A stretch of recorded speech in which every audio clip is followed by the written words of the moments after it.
Foreign policy certainly center stage in the Trump administration these days. And joining me now is Richard Pearle, Senior Fellow at the American Enterprise Institute, former Assistant Secretary of Defense, and former Chairman of the Pentagon's Defense Policy Board. Hello, sir. Hello. Good to talk to you. All right, a lot to get to. Let me ask you your take on this General Flynn controversy, where he called the Russian ambassador prior to the administration being sworn in.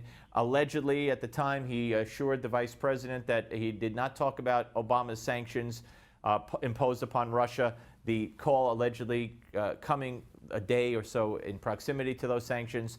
And now we have reports from last week, they're heating up today, that there's been intercepts of that call from within the intelligence community, and there are several sources that say he did in fact talk about sanctions.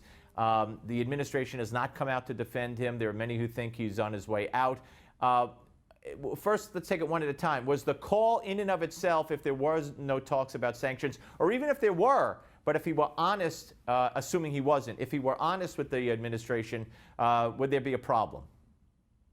Well, I don't think there would be a problem, although there's a huge effort underway to make problems for Mike Flynn. I don't think there's any doubt about that.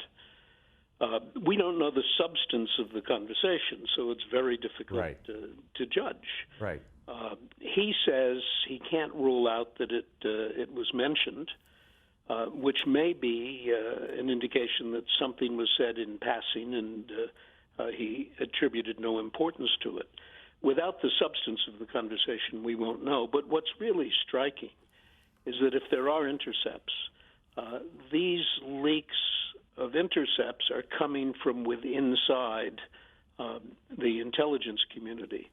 And that's a terrible thing, undermining the National Security Advisor by leaking information.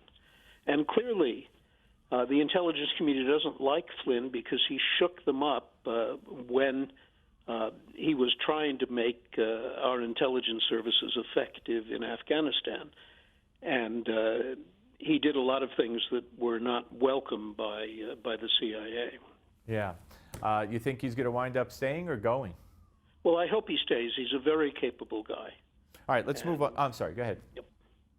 And if he's pushed out by maneuvering on the part of the CIA, working with opponents of the administration, it will be a very bad sign for things to come.